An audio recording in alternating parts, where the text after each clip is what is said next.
Welcome to the Smart Business Revolution. Revolution. Revolution. Revolution. You want a revolution? You say you want a revolution? Revolution.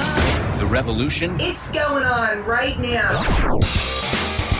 Welcome to The Revolution, the Smart Business Revolution podcast, where we ask today's most successful entrepreneurs to share the tools and strategies they use to build relationships and connections to grow their revenue.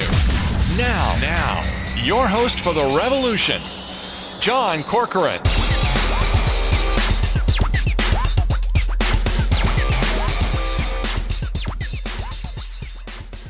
All right, welcome everyone. John Corcoran here. I'm the host of the Smart Business Revolution podcast, where I get to talk with smart CEOs, founders, and entrepreneurs of many different companies and organizations like YPO, EO, Activation Blizzard, Lending Tree, OpenTable, Axsoftware, and many more. I'm also the co-founder of Rise 25.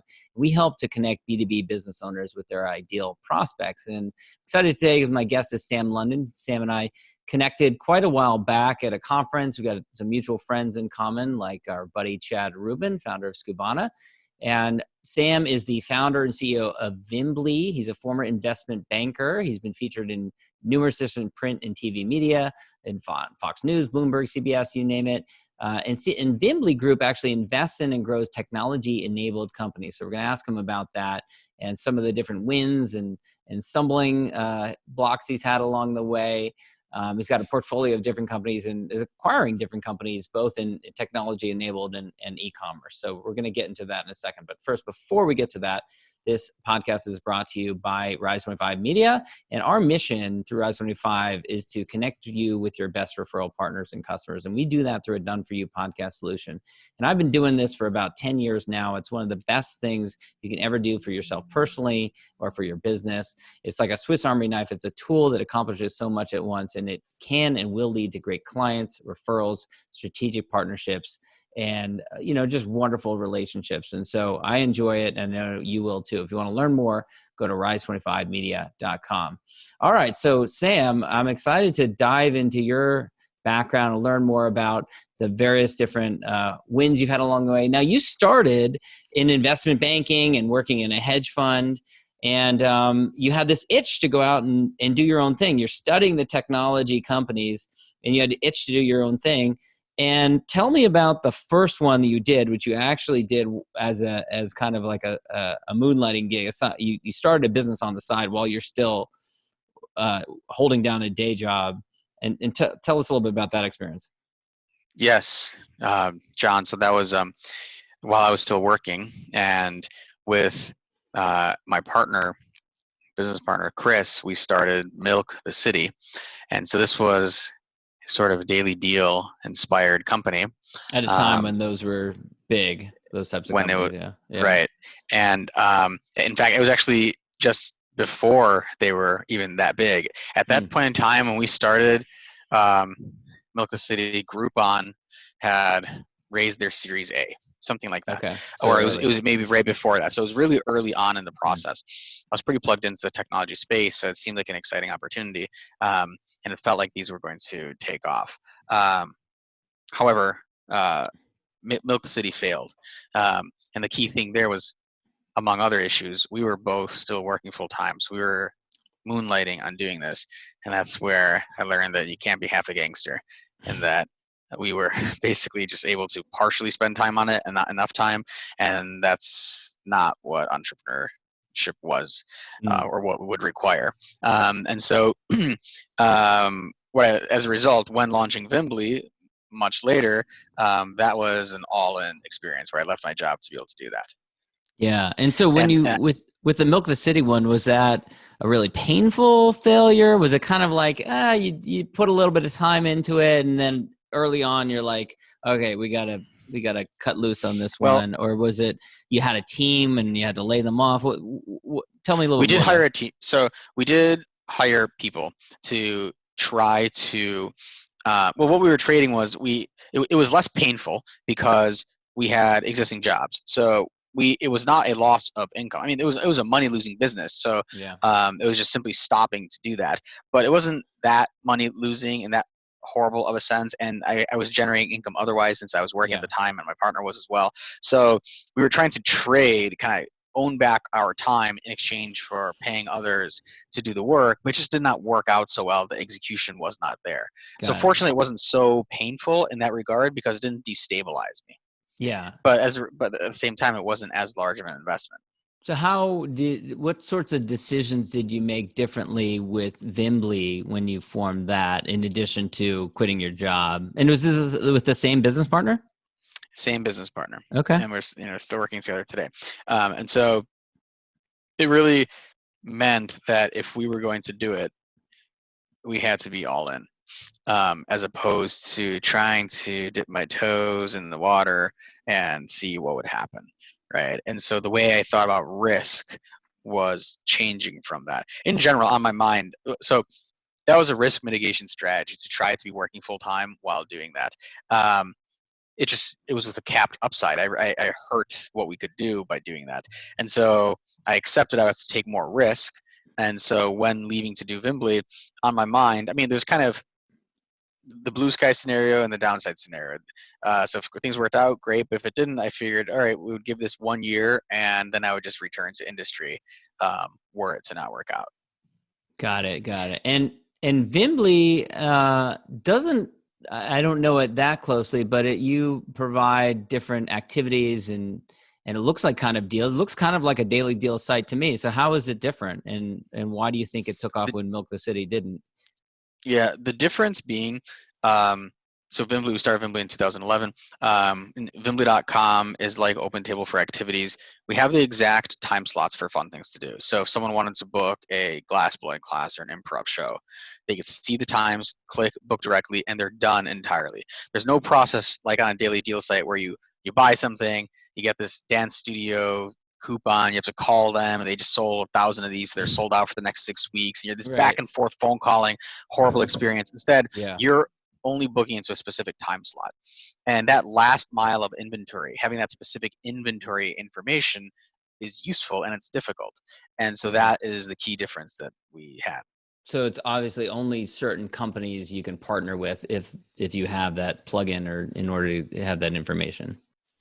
Right. Well, so over time, we built integrations with essentially with a large variety of companies, so we could plug in with anyone. And that's one reason that we were able to grow and scale Bimbacom well, was because whatever existing system the vendor used, we would seek to integrate with their system and not force them to switch over to ours.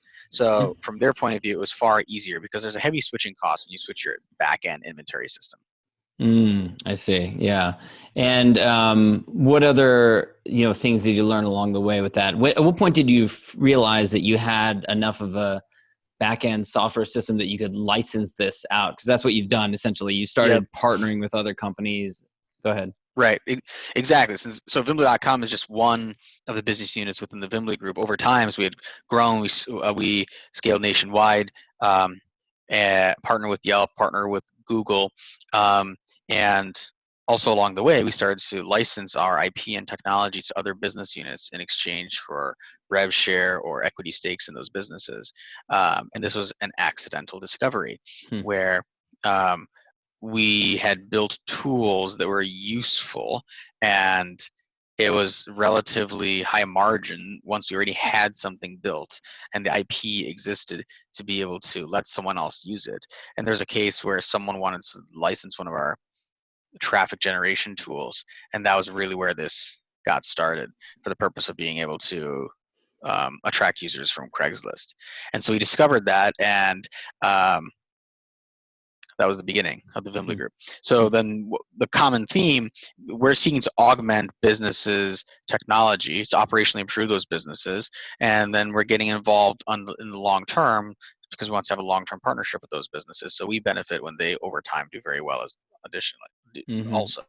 And as you've grown, how have you managed to keep oversight on all these different initiatives that you've been involved in, partnerships and then acquisitions? How have you managed to oversee all those without your time being too stretched thin or losing sight of a business that's struggling that you didn't know about it because you had too many balls in the air? Yeah, well, I personally don't run all these businesses. Instead, I'm trying to play a supporting role to enable them to succeed. And the more that they do not need me, the better that is. And that way I could do some very few specific things to augment and accelerate. So essentially there's a general manager or equivalent for each of these business units. And that's what enables that to happen. So in some cases, that general manager is not within Vimbly, since we might be a minority investor, have a minority interest in the company. Whereas in some cases, it is a general manager within Vimbly that's running that business. Mm-hmm. And then I will meet with and have weekly correspondences with that person to be able to solve the next steps and what we're doing. Yep. Got it. Now, it seems like you are you're very adept at seeing what technologies are coming along, understanding the technologies. Even though your background's in investment banking, it seemed like you kind of understand kind of the underlying technologies. I was just coincidentally yesterday had an interview with a guest and was telling a story about how when he was growing up, he was involved in these gaming groups, and he befriended this, it's kind of weird situation, befriended this guy a couple of states away over the internet, over these gaming groups. And then he goes to meet with the guy like years later, goes outside of his apartment building. And it turns out that was you. And so I'm talking, of course, of our mutual friend, Taylor Trusty, who I met through completely different channels, which is the funny thing. You and him have been friends since 15, 14, something like that? Something like that, right? Yeah. Right. And somehow we figured out that we both knew you. This was a couple of months ago, and coincidentally, I interviewed him yesterday. But have you always been like a tinkerer, like going back to your childhood? Were you the kind of person that like took apart a computer or drafted, created software? So I was very close to technology growing up. I was super into cryptography, right? So not cryptocurrency, cryptography, and code breaking and making codes. And I went to this conference called Mac Hack. It was kind of before Apple was cool. In the 90s, there'd be this conference, and people would come, and kids included, and make little kind of apps and hacks. And Steve Wozniak would go, and he was an idol to me. And I met him at that time when like no one knew who he was. Almost, it was in the 90s. Apple wasn't what it was at post 2000. Yeah. Had a blast with that. In college, coming in, I studied computer science. Initially, I was computer science and econ double major, but then I started shifting to be more econ and eventually applied econ focused. So my ultimate major was applied economics and management. As I decided that I didn't want to be a coder or developer, instead I wanted to be more business oriented and business focused. By the way, it was in computer science class where I met who would later be my business partner and founder, Chris. Chris, one of these brilliant programmer guys, like codes in his sleep, doing it from the age of 10. So really brilliant guys. I met him then freshman year. And so I switched to being more business oriented, as I mentioned. And so when I came out of college, I went into investment banking, and I was doing mergers and acquisitions, but tech focused. So I always stayed close to technology. Then after that, when I was at the hedge fund doing tech investing, it was still within the technology space. It was from a business angle, but I always kind of had that knack for technology and stayed close to it. So then the switch to Vimbly was a switch from tech investing to tech operating, right? And so still kind of maintain that tech focus. Got it. And folks like Taylor, right? So I met Taylor, on the internet when it was taboo to meet people on the internet through playing games.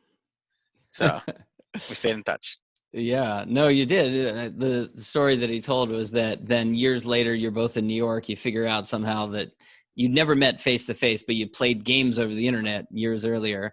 And then he goes to meet you for scotch, and he thought he was going to a bar, brought a friend with him. And it turns out it was outside of an apartment building. And you said, yeah, come up to my place. And he brought a friend because the friend was like, yeah, someone needs to tell your parents how you died or something like that. Yep. But anyways, it turns out it was a good friendship. So that's cool. Yeah. We're recording this in April 15th, 2020, the coronavirus craziness, pandemic's unfolding around us. We don't really know where it's going to go. You've studied technology for a long time. You've studied, automation, things like that. What kind of an impact do you think longer term this is going to have on our economy? Is it going to continue to accelerate adoption of technology? Is it going to be kind of a slowing point where we're going to take a few steps backwards? I think that it will. So for it depends on a specific kind of subsector. And I think e-commerce is going to accelerate e-commerce and bring it forward, the adoption even faster. So e-commerce is something like, let's say, 12% of retail in the US. So it's a relatively small number. That's not an exact number, but somewhere in that vicinity. And it's growing every single year. And so now I think what's happening is a lot of people who are buying things at the store are not even able to buy things at the store, and maybe they're an older generation, boomers, and so their experience kind of shopping more on Amazon and elsewhere, and they're thinking, hey, this isn't so bad, and that makes a more easy habit to continue post coronavirus. I mean, I haven't bought toothpaste in the store for the past like 5 years. I mean, I buy everything from basically Amazon or online, but I'm not like most people might not do that, right? So I think so. Something like e-commerce benefits. I mean, unless you're in the luggage space, right? Much of e-commerce is doing well. Um, I think that reliance on communication also, I mean, Zoom obviously is benefiting. We're doing this on a Zoom call now. Zoom's been around, but now it's exploding, and people are able to communicate in a way today that they weren't able to 5 years ago. Yeah. Right. It's my wife sometimes says to me, like, aren't you lonely? And because I have an office that's separate from my house, it's 5 minutes away, but I don't have any other workers around me other than other suite mates, but I'm on Zoom all day long, talking to people all day long. So I don't feel lonely, with it. So Right. it's an interesting, different dynamic. Right. Right. I think the ability to work from home is stronger than ever before. Naturally, so all of Vimbly right now, no one's going into the office. All of Vimbly Group is work from home essentially, or equivalent, and everyone is fine, right? And with regards to being able to do their work, so we're lucky in that regard. And there's a lot of companies like that, and I think that this also is going to, in a way, a silver lining of all of it, it's kind of an experiment, right? Because we have the whole company working from home, which wouldn't normally happen. That normally would never be something that happens. But now we can experience what impact that has to productivity and what impact that has to mental health and happiness and team culture. And these are things we could reflect on and help guide business decisions going forward. And there are a lot of companies that will be able to look at it through that lens. Right. Yeah. And have there been any business divisions that you've had to pivot rapidly? Like I'm looking at Vimbly, you've got a lot of virtual trainings and online trainings, whereas before I imagine it was more in-person events and activities. Right. Right. I think certainly. So Vimbly.com is essentially the opposite of social distancing, in that if you're booking recreational activities, you're going to a pottery making class, that's not social distancing. So that is certainly affected. Fortunately, we're well diversified. But that would be probably the most extreme type of example. I mean, short of being in the events business, and so we happen to have exposure to that. So that I mean, the virtual activities are an experiment to see what's possible. But that's also my primary focus there, is to serve the users. I think we want the users to. It's not intended to be revenue generating as much as it's supporting businesses, vendors we're partnered with that are providing these activities so they could generate income, as well as enabling users to do fun things still. Right. But it's largely experimental. Right. Would you, if you hadn't diversified into these other areas, like in retrospect, are you really glad that you partnered with other companies, acquired other companies? Because if you were all in Vimbly, then would it have been a different situation for you right now? I think so. I think that'll be a very difficult situation. Yeah. That's one of the challenges I think a lot of founders struggle with, is if you got something that's working like Vimbly, whether you put more effort into that or you diversify into something that maybe at least initially is not as profitable or as wildly successful, but it's spreading out your eggs into additional baskets. Right. I mean, to me, I also value doing enjoyable things, enjoyable work, right? So, Ray Dalio talks about in his book Principles, kind of meaningful work and meaningful relationships. And to me, that really this spoke well to me as a great pursuit. And so within the work that we do at Vimbly, I want to work with great people and I want to do great things and fun things. And by having exposure to a variety of verticals, I think it enables that. Hmm. And along those lines, when you are considering acquiring a company, how do you evaluate the founders or the executives, the team that's coming in for the acquisitions that you make? How do you size up someone and decide if they're going to be a good fit for you?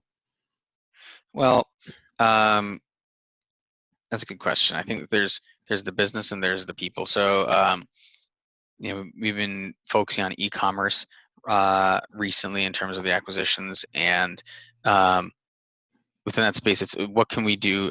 What level of impact can we have on the products and the business, and can we grow it? What are we going to do that has not already been done? And what is the longevity of the brand and the products within that brand? Those are essentially the key questions on my mind. And then how well can we transition everything so that we're not reliant on old management or old um, personnel, and that kind of has a little bit of margin of safety as a result of that. So the team in that particular case is one component, but most important for an e-commerce business is if we can successfully transition and grow it. Got it. Got it. And where do you bring the value add to the product portfolio? Um, Like, are you looking at it, you're like, oh man, they've sold 1,000 of that product, and look at this horrible listing that they have. Look at the horrible imaging that we have. We're going to improve that. Is that where you come in and you see how we can improve it, or is it other ways? there are other ways. So, I mean, that's an opportunity, but I think that's actually not where I would start. I would start with ensuring the business is well capitalized. So, in my experience, there are Amazon e-commerce businesses where they run out of inventory for no really great reason other than capital constraints. And I think that to spend all this time, money, and effort to acquire a user who comes to you, money in hand, ready and willing to buy, and to have to turn them away because you don't have the inventory, that is just tragic, right? Hmm. And so that's the very first thing I want to make sure we don't have happen, is that we have sufficient inventory to be able to service needs. This is less trivial sounding than less trivial than it sounds, because there are special sales that exist, whether it's Black Friday or Lightning Deal, Cyber Monday, Prime Day, and you could sell a month's worth of inventory in one day if done correctly. And so having enough cushion to support that and run experiments is good. So that's one place. Operationally, I think that with customer service, there's a lot of room to improve. Frequently, for a business which is, let's say, low single-digit $1 million business on Amazon, it is two guys who might be running around doing everything, or they have one person supporting them, and so they're overstretched. It can lead to some burnout and kind of having this always-on mentality. And so my goal is to delegate to different team members immediately, so that we have our special, we have a team doing customer service for Bimbacom that knows customer service well and has good experience with that. And to incrementally handle customer service for something else, a lot of those principles carry over. We can do that efficiently. So we put that into place. We have our PPC expert that is really, really good with it, able to immediately hit the ground running. We have then, for the inventory management process, logistics process, all of these items we could overlay and utilize our existing infrastructure. So there's a lot of synergy within doing that, as opposed to relying on one person doing everything. And then you mentioned the supply chain issue, which of course a lot of companies have been disrupted with that, with the whole coronavirus and China supply chain being disrupted. How do you handle that type of situation? That is tough. I mean, I think that there's no perfect answer. I think there's an element of luck and preparedness that goes into it. By preparedness, so there is Chinese New Year that already is kind of the factories stopped producing during this 2-week hiatus, essentially in February, when that is happening. And everyone knows that. So making sure to have stock before that, those that really were able to get that done were better off, because it turned out that it was a much longer amount of time than people thought for the 2 weeks as COVID hit. So is that luck, or is that being prepared? I mean, I would consider that being prepared, but I think some people could consider that luck, because no one really knew how bad it was going to get with COVID. Right? I suppose few people knew. Right. So one of the final questions, you had COVID yourself, and I wanted to ask you about that. And fortunately you had a mild case. But you were just mentioning a second ago about, being prepared for the unexpected. Having gone through it yourself, one, what was the experience like? And two, did it did it change any of your perspective about preparedness and thinking about those sorts of things? So I think I was very lucky and very grateful in that I had a very mild case. I lost my ability to smell essentially for a week in a very weird way. No congestion, but I had that. I experienced a little bit of lower back, like muscle ache that also was strange. And it was only once I started reading about it, and that's how I realized what was going on. That's what initially start questioning it, that I wanted to explore more deeply. But so in terms of being prepared, I mean, so I'm here in New York City, had bought a lot of food and some in advance, a lot, 1 to 2 weeks, so it's not too crazy, just to be able to be prepared to be in the apartment and barely leave. And then there was a period of time that I didn't leave the apartment for a couple weeks at all. Wow. Fortunately, I'm next to a window and I could look outside, and the window opens, and it didn't feel quite so bad, but that was part of that process. Wow. That's but it does give you some perspective on the importance of, whether it's you or a team member or some crazy pandemic happening, thinking about your business in a different way and being prepared for those sorts of things. Right. Yeah. Right. Yeah. Well, Sam, I want to wrap things up with the question I was asked, which is, let's pretend we're at an awards banquet, much like the Oscars or the Emmys, and you, Sam, are receiving an award for lifetime achievement for everything you've done up until this point. And what we all want to know is, who do you thank? Who are the mentors, friends, peers, business partners, coaches, teachers, professors? Who are the people that you would acknowledge in your remarks? Mm-hmm. I would say, so who comes to mind first and foremost is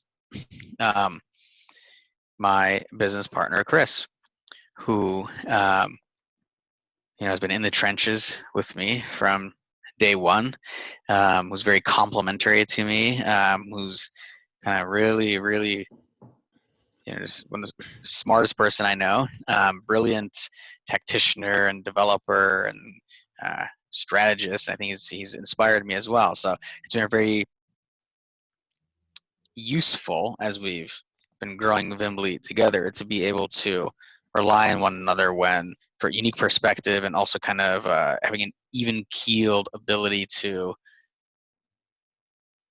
not be overwhelmed by any one particular item. Since there are times when he's excited about something and I'm not excited, and his excitement rubs off on me, and there are times when it goes the other way, and it's been very impactful in a positive way to me. So I would say Chris. That's great. The first person that comes to mind I would be thankful for. That's great. Vimbly.com, VIMBLY.com, and VimblyGroup.com are two of the places where they can go learn about you. Where else can people go learn more about you or connect with you, Sam? They could also go to samlundin.com, so SAMLUNDIN.com, and can email me. Sam@vimbly.com is the best way to reach me. And the other lesson I take away from this interview is, if you meet some weird guy from a couple of states away over the internet through a gaming circle, it's okay. And it's okay if you show up at their apartment late at night. It might turn out okay. It might turn out poorly, but you only hear about the times that turned out okay. You don't really. Well, that's why I wanted to highlight it here, because there's so many stories of nightmare situations, and actually it could be great. So I probably shouldn't be encouraging people to do that sort of thing. All right, Sam, thanks so much. John, thanks for having me. Thank you for listening to the Smart Business Revolution podcast with John Corcoran. Find out more at smartbusinessrevolution.com. And while you're there, sign up for our email list and join the revolution. Revolution. And be listening for the next episode of the Smart Business Revolution podcast.